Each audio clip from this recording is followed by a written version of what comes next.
ये जो रिसोर्सेस है आंदोलन को चलाने के लिए मिल सके, इस बात को ध्यान में रखते हुए वामसिप संगठन बनाया गया। ये अभी 31 स्टेट में कार्यरत है, 31 स्टेट में, और 567 जिलों में, 4000 से ज़्यादा तहसीलों में, 22,000 से ज़्यादा ब्लॉक में, और 1.5 लाख से ज़्यादा गाँव में। तो अब ये बहुत अहम, बहुत एक प्रभावशाली संगठन बन गया है। राष्ट्रीय नेशनल लेवल का हमारा अधिवेशन दिसंबर में होगा। पिछले 2 साल कोविड की वजह से हो नहीं पाया, मगर इस साल हम लोग नेशनल कन्वेंशन हर हालत में लेंगे, और लेने के लिए हमको उसकी तैयारी करने के लिए स्टेट कॉन्फ्रेंसेस लेनी पड़ती तैयारी के लिए। तो उस स्टेट कॉन्फ्रेंस, नेशनल कन्वेंशन की तैयारी के लिए हम लोग कर्नाटक में स्टेट कॉन्फ्रेंस ले रहे हैं तैयारी के लिए। तो एक चीज़ जानना चाहेंगे, राइट विंग के कई सारे पोर्टल्स पे ऐसा कहा जाता है कि आप जो है एक पार्टिकुलर कम्युनिटी है जिसके खिलाफ हेट्रेड की बात करते हैं या फिर रेसिज्म की बात करते हैं। ब्राह्मण जो संगठन चलाते हैं, वो जो प्रचार करते हैं, वो जो प्रोपेगेंडा करते हैं, उसकी वजह से कई मुसलमानों को, उनके प्रभाव में रहने वाले लोगों ने मुसलमानों को धरा, बांधा, पीटा और जान जाने तक मारा। ऐसा रिकॉर्डेड एविडेंस मीडिया में और सारे जगह में।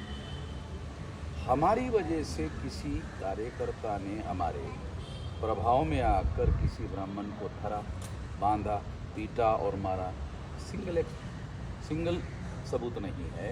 इसलिए हम हेट्रेड का प्रचार कर रहे हैं, इसका कोई सबूत नहीं।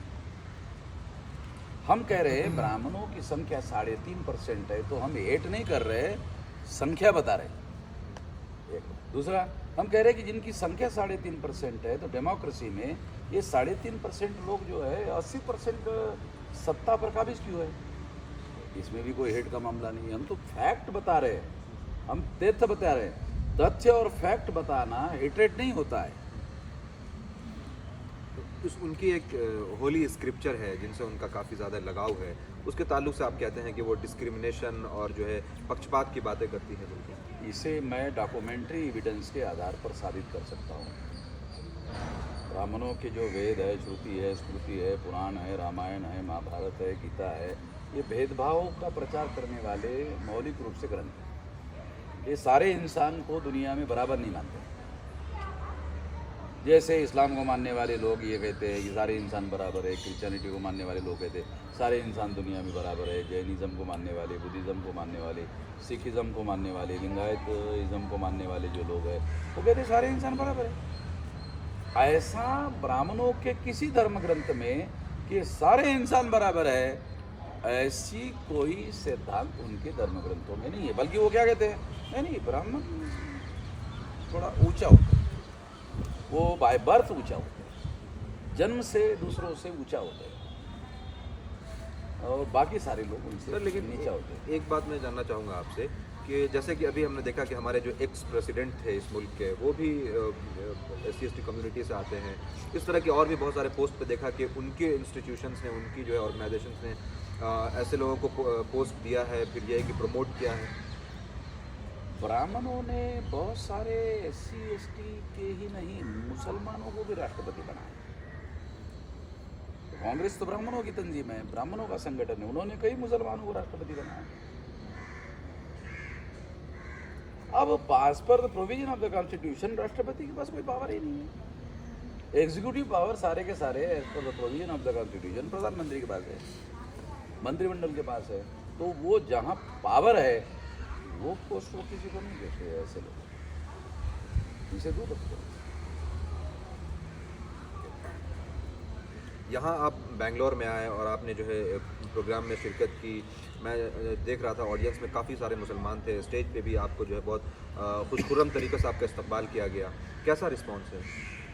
देखो, मुसलमानों के ताल्लुक से एक बात मैं कहना चाहता हूँ कि मैं अकेला ही व्यक्ति हूँ भारत में जो SC ST OBC के लोगों को बिलोंग करता हूँ, उनकी तंजीम और संगठन चलाता हूँ और खुलकर मुसलमानों के समर्थन के लिए संगठित शक्ति का उपयोग करता हूँ। मुसलमान ये बात देखते हैं, आंखों से देखते हैं। और मेरे अलावा कोई दूसरे लोगों को क्या लगता है, अरे मुसलमानों के समर्थन में बात करेंगे तो SC ST OBC के लोग नाराज़ हो जाएंगे, ऐसा कह के दूसरे लोग बातें नहीं करते। उत्तर प्रदेश में जो लोग मुसलमान लोग जिनको वोट देते हैं, जब संकट में फंस जाते हैं मुसलमान, तो वो लोग उसके समर्थन में खड़े नहीं होते। उधर इससे वो भी नाराज हो जाएगा। हमको वोट चाहिए मुसलमानों के, मगर वो मुसलमानों के लिए कुछ नहीं करेंगे। हम नहीं ऐसा करते। हम तो SC ST OBC की मूल ताकत जो है हमारी संगठन की, SC ST OBC की है। उस संगठित शक्ति का उपयोग मुसलमानों के प्रोटेक्शन के लिए देवव्रत करते हैं।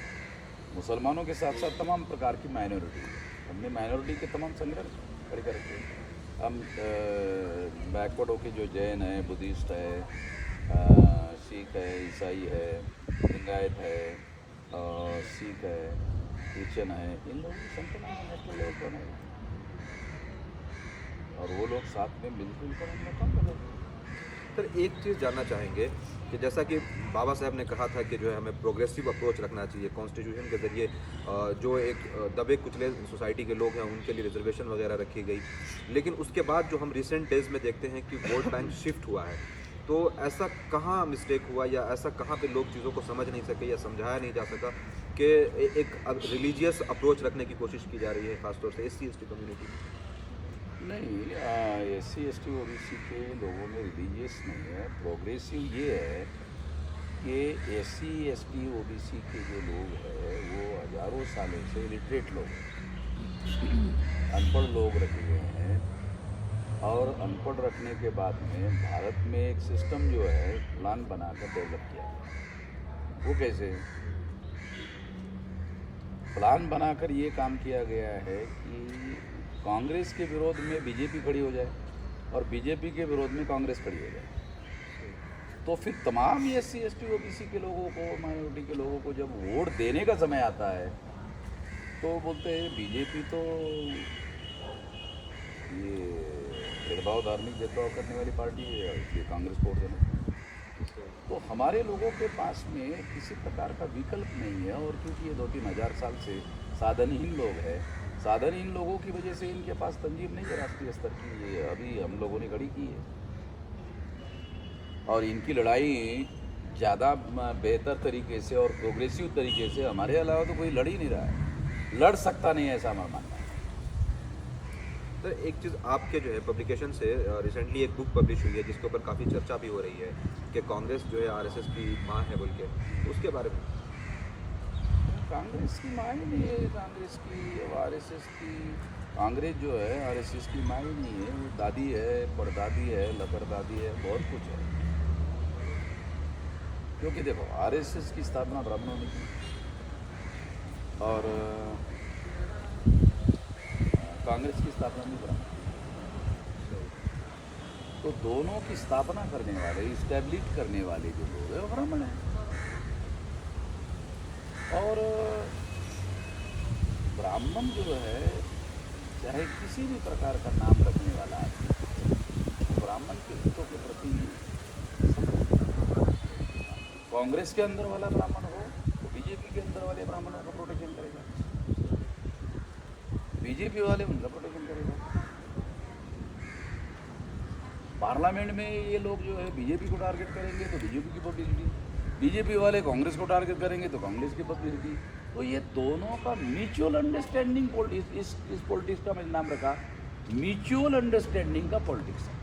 म्यूचुअल अंडरस्टैंडिंग अंग्रेजी शब्द है, इसका अर्थ होता है बीजेपी और कांग्रेस, कांग्रेस और बीजेपी में आपसी समझदारी से वो राजनीति करते हैं।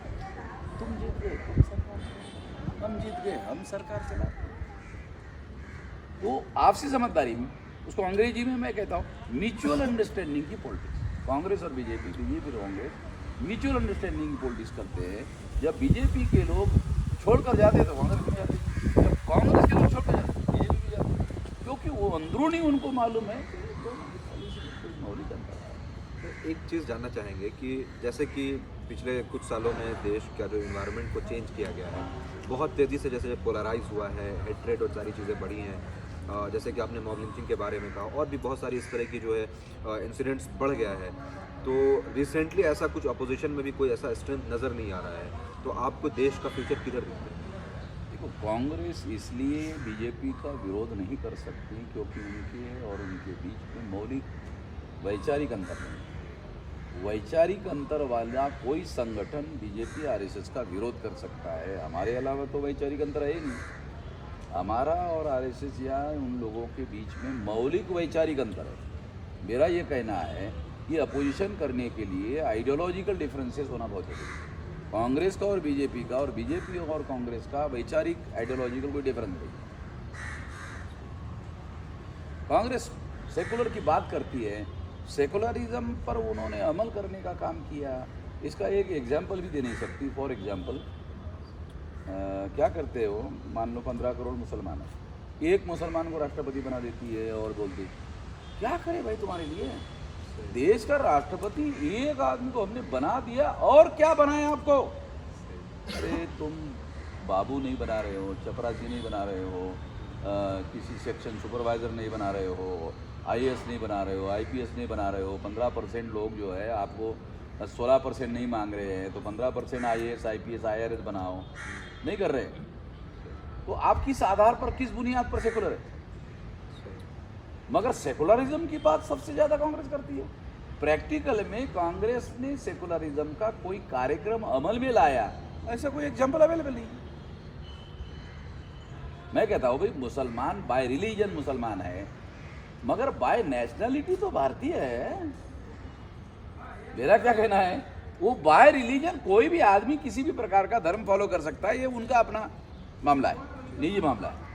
मगर वो भारत का शहरी है, भारत का नागरिक है। इस बात को जब संविधान ने स्वीकार किया, तो आप उसके साथ भेदभाव क्यों करते हो? धर्म के आधार पर भेदभाव क्यों करते हो? मुसलमानों का रिप्रेजेंटेशन क्यों नहीं है प्रशासन में, क्यों नहीं? मेरा कहना यूपी में 1% मतलब ये जो भेदभाव है, ये कॉन्शियसली किए बगैर कैसे संभव है? और इसकी जब बुनियाद कांग्रेस ने देश चलाया, इतने साल तक चलाया, ये तो ज़्यादा से ज़्यादा 8 साल हो गए बीजेपी वाले सेंटर में आ गए। 75 साल में 8 साल हो गए बीजेपी वाले आ गए। 50 साल से लगभग, मेरा ऐसा मानना है 56 या 58 साल के लगभग कांग्रेस में राज किया। तो बुनियादी रूप से तो जो ढांचा आज खड़ा हुआ है, वो ढांचा तो कांग्रेस ने खड़ा किया है, और उस ढांचे में मुसलमान या बहुत सारे लोगों को रिप्रेजेंटेशन नहीं है। तो आपने सेकुलरिज्म का प्रोपेगेंडा किया, मगर सेकुलरिज्म का ढांचा तो खड़ा नहीं किया।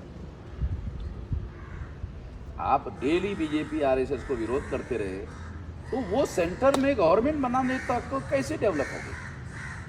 आपकी सरकार थी, सेंटर में आपकी सरकार, स्टेट में आपकी सरकार, अगर इतनी सारी आपकी सरकार थी, तो बीजेपी और आरएसएस इतनी मजबूत कैसे हो गई कि सेंटर में चलेगी? या तो आप विरोध कर रहे थे, वो ईमानदारी से नहीं कर रहे थे, या तो आप ईमानदारी से विरोध नहीं कर रहे थे, और अगर विरोध कर रहे थे तो वो ईमानदारी का विरोध नहीं था, विरोध दिखाने के लिए, शो करने के लिए कर रहे थे। तो इस वजह से वो बढ़ गए, क्योंकि अंदरूनी आप उससे विरोध कर नहीं रहे थे। अंदरूनी तो आपकी मिली भगत थी। और मिली भगत क्या थी?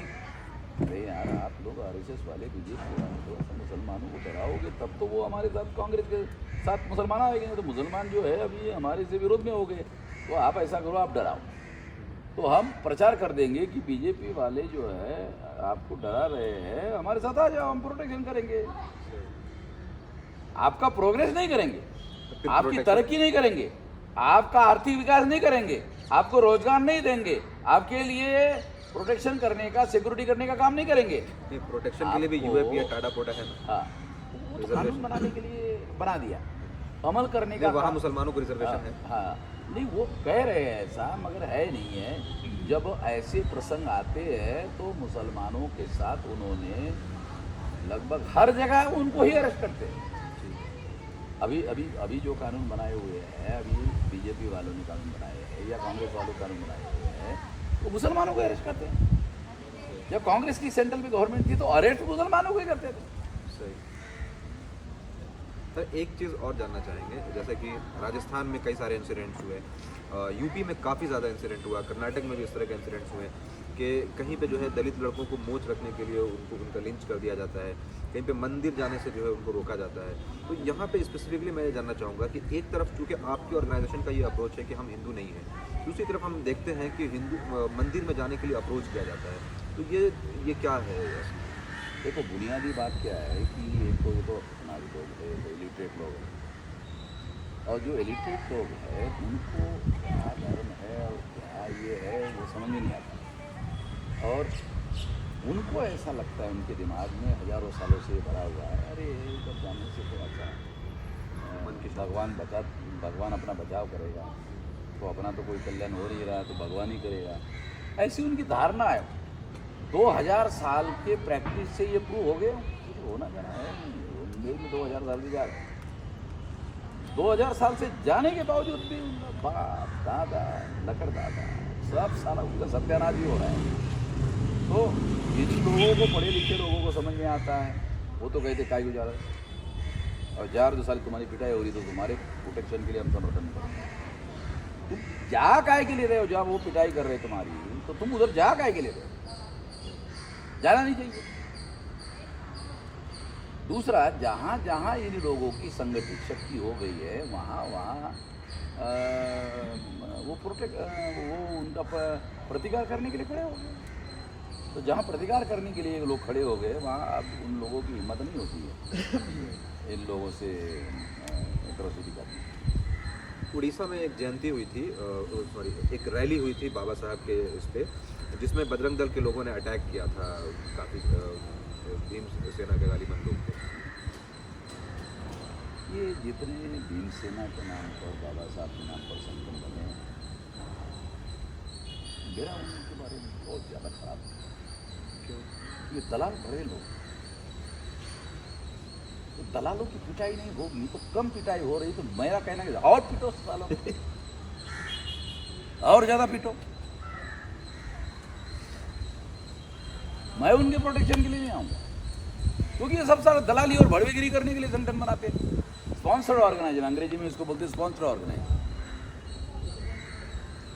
तो कांग्रेस से बीजेपी से पैसा लेते हैं, मोर्चा इधर निकालते हैं, बोलते चुनाव में प्रचार करेंगे, करते भी रियल है भाई। इसलिए कह रहा हूँ ये शब्द बाबा साहब अम्बेडकर का है, मेरा नहीं है। दलाल बढ़ोगा। पहले क्या होता था, एक इंडिविजुअल आदमी को दलाल बढ़ावा बना देते, अभी संगठन भी बना रहे दलाल बढ़े। वो पैसा देते ना, देखो क्या क्या करते हैं, एक पैसा देते हैं। हमारे SC ST OBC में बेरोजगार हैं, माँ बाप उनको खाने देते, अरे पढ़े लिखे हो गए, तुम्हारे ऊपर लाख रुपए खर्चा किया, तुम नौकरी नहीं कर रहे हो, पैसा नहीं कमा रहे हो, घर से माँ बाप लात मार रहा है। बाप जो है माँ को बोलता अरे इसको खाना क्यों खिला रहे हो,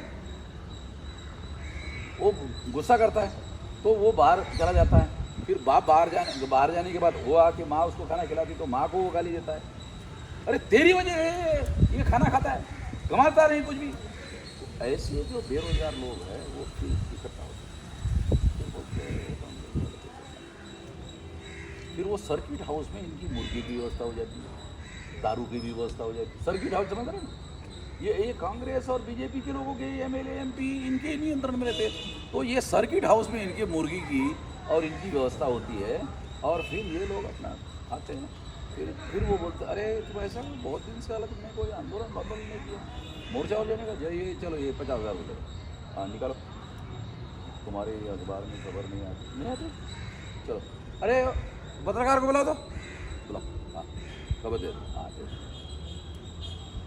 आपकी पत्रकार बिरादरी जो है, इसलिए बता रहा हूँ पत्रकार दलाली की लगे हुए, आप नहीं लगे हुए बात अलग है।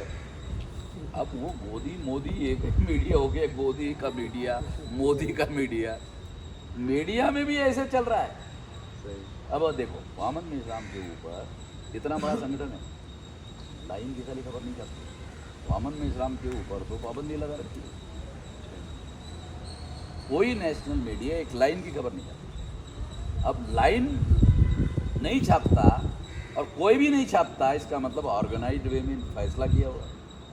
पत्रकारों के संगठन में, एडिटर्स गिल्ड है, संपादक लोगों का संगठन है, उनको संविधान ने आर्टिकल 19 में अधिकार दिया कि तुम ऐसे freedom of speech and freedom of expression लिख सकते हो, बोल सकते हो, मगर वामन मेश्राम नहीं बोल सकते। उनको बोलना चाहिए। वामन मेश्राम बोले नहीं नहीं, वो तो रेशियल करता है, मैं कहा रेशियल करता, मैंने कहा ब्राह्मण को धरो, ब्राह्मण को बांधो, ब्राह्मण को पीटो, जान जाने तक मारो। पहले एक बार भी नहीं कहा मैंने, ना मेरे कार्यकर्ता ने किसी ब्राह्मण को धरा, पीटा, बांधा, मारा, मगर आरएसएस के प्रचार के प्रभाव में आकर बहुत सारे लोगों ने मुसलमान को धरा, बांधा, पीटा, मारा।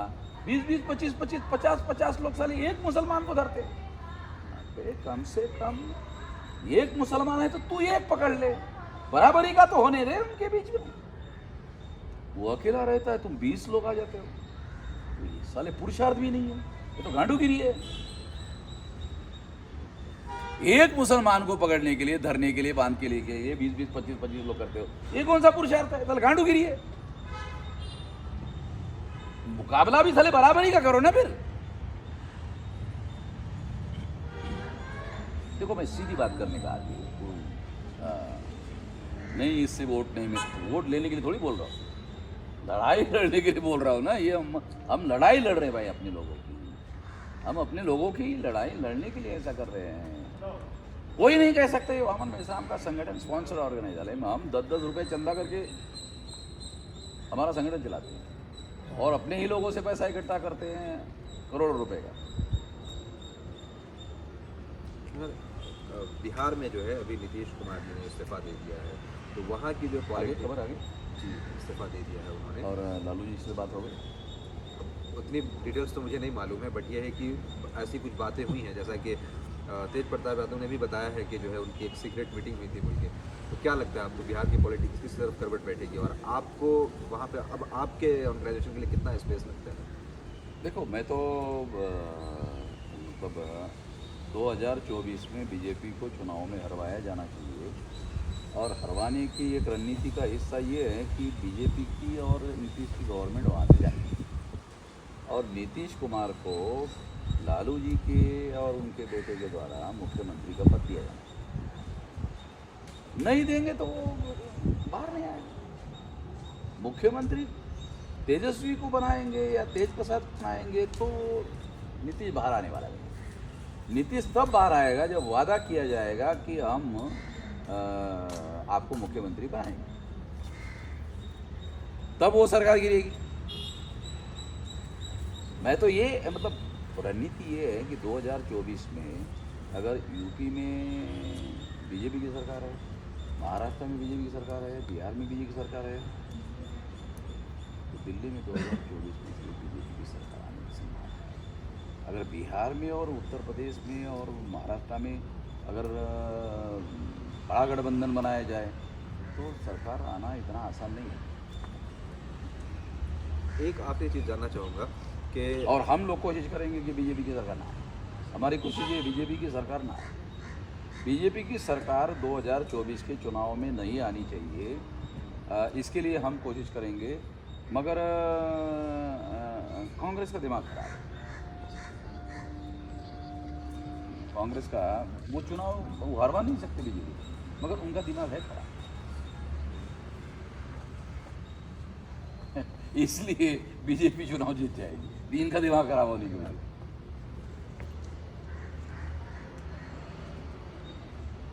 तो आपके लिए आप क्या सोचते हैं कांग्रेस का क्या अप्रोच होना चाहिए? एक तो ये है, दूसरी चीज़ जो सीरियस कांग्रेस का अप्रोच ये होना चाहिए कि बीजेपी को परास्त करने के लिए गठबंधन से महागठबंधन और महागठबंधन और विशाल महागठबंधन बनाओ, जो संभव कोई साला बाहर रहना ही नहीं चाहिए, सारे लोग इकट्ठा हो जाना चाहिए ताकि बीजेपी को परास्त करें।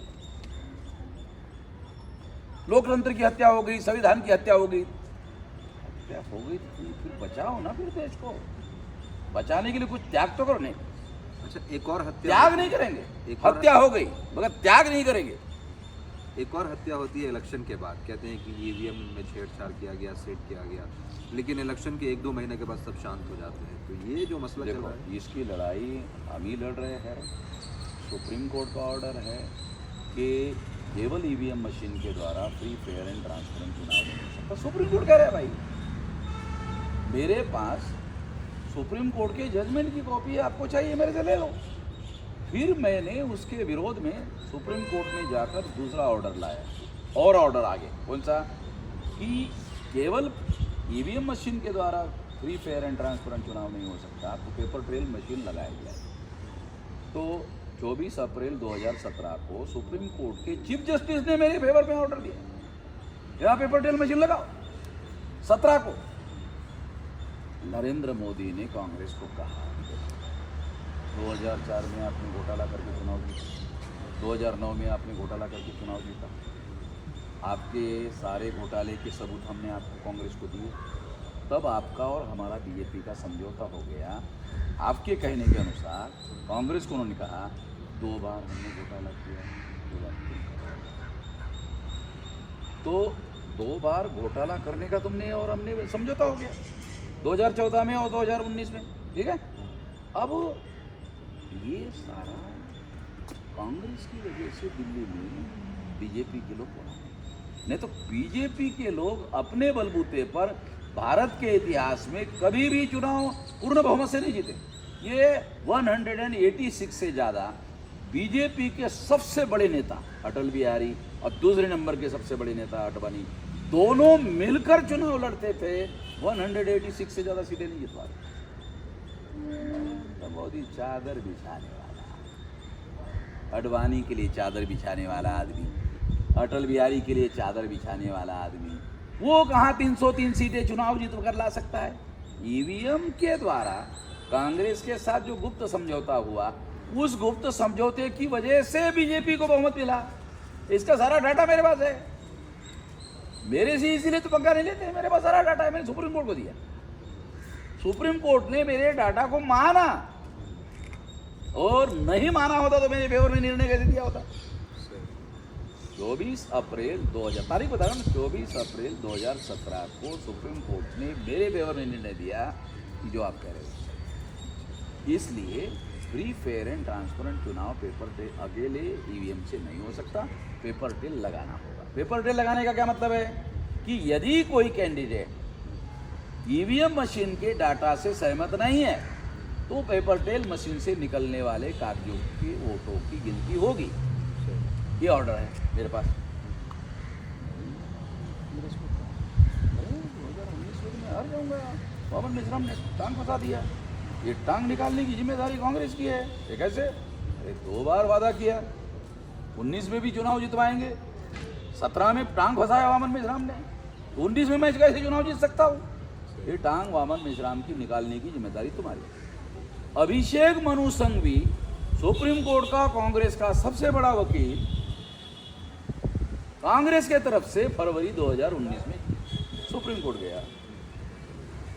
मतलब बीजेपी को चुनाव जीतवाने के लिए सुप्रीम कोर्ट गया। कांग्रेस का रिकॉर्ड है मेरे पास, गया 8 अप्रैल 2019 को फैसला आया। वामन मेश्राम का पेपर ट्रेल का रिकाउंट क्या होगा? पेपर ट्रेल मशीन का मैच किया जाएगा। डिमांड क्या किया अभिषेक मनु संघवी ने? 50% वोटों का मैच होगा। तो सुप्रीम कोर्ट ने क्या ऑर्डर दिया? 1%। अबे 1% में चोर को कैसे पकड़े? हो गया मेरा जो पेपर ट्रेल मशीन का ऑर्डर था वो चला गया था दूसरे नंबर पर, और मैचिंग का आ गया पहले नंबर पर। तो कांग्रेस ने करवाया। मेरा कहना था मेरे वकील का सुप्रीम कोर्ट में, मनु संघवी जी, जब 100% रिकाउंटिंग का वामन मेश्राम का ऑर्डर है, 50% की मांग क्यों कर रहे हो? अबे 100 का है ना, ये रिकाउंटिंग का 100 का ऑर्डर है, तो 50 की मांग क्यों कर रहे हो? आए समझा? लॉजिक समझा? अरे जब 100 का रिकाउंटिंग ऑर्डर है तो 50 की डिमांड कर क्यों रहे हो? बीजेपी की रहे, बीजेपी को चुनाव जीतवाने के लिए अभी कांग्रेस ने अभिषेक मनु संघवी को। एक और चीज़, लास्ट सवाल है कि कर्नाटक में अभी अगले साल इलेक्शन होना है और अभी बीवीएमसी का इलेक्शन है। और यहाँ भी जो है माहौल बहुत ज़्यादा अच्छा नहीं है। तमाम तरह के हेट्रेड और उसके ताल्लुक से जो भी इंसिडेंट्स हो रहे हैं, अटैक्स, चाहे वो मुसलमानों पे हो या दलितों पे, वो हो रहा है। तो एक तो ये है कि यहाँ की जो पॉलिटिक्स है उसको आप किस करवट बैठ के देख रहे हैं, और दूसरा जो आखिरी सवाल है कि अभी जो जितनी ऑप्रेस्ड कम्युनिटी है हिंदुस्तान में, चाहे वो मुसलमान हो, दलित हो या फिर ट्राइबल्स हो, या जो भी हो, उनके लिए आपका क्या संदेश है? देखो, हमारा तो शुरू से यही काम है कि SC ST OBC के लोगों को जगाया जाए, जोड़ा जाए, उनका संगठित शक्ति का निर्माण किया जाए और उनके हक और अधिकार की सुरक्षा के लिए उसको इंडिपेंडेंटली उपयोग लाया जाए। हमने ही नॉर्थ इंडिया में कांग्रेस को कमजोर किया, ऐलान नहीं कह रहा हूँ, देखो मोडिया में कह रहा हूँ। काशीराम जी ने कई बार भाषण देके कहा हमने ही कांग्रेस को कमजोर किया। दुख की बात है साली, इस वजह से बीजेपी मजबूत हो गई, मगर कांग्रेस को अकल नहीं, क्या करे। मैं वही कह रहा हूँ कि कांग्रेस को हमने कमजोर किया। अब कांग्रेस की वोट परसेंटेज घटाने का काम हमने किया, बढ़ाने का काम भी हम कर सकते हैं। मगर बढ़ाने के लिए अगर हमारा कोई गठबंधन उनके साथ में होता है, सम्मानजनक होता है, जैसे काशीराम जी कहा करते थे, करेंगे। नहीं होता है तो कांग्रेस अकेले इंडिपेंडेंटली चुनाव लड़ ले, कुछ होने वाला है नहीं। कांग्रेस की हालत जानते हो क्या है? अभी चुनाव कई जगह हुए हैं, कांग्रेस की हालत बहुत बुरी, बहुत बुरी से बुरी। मतलब ग्राम पंचायत में चुनाव लड़ने के लाले, MLA MP तो बहुत दूर की बात है।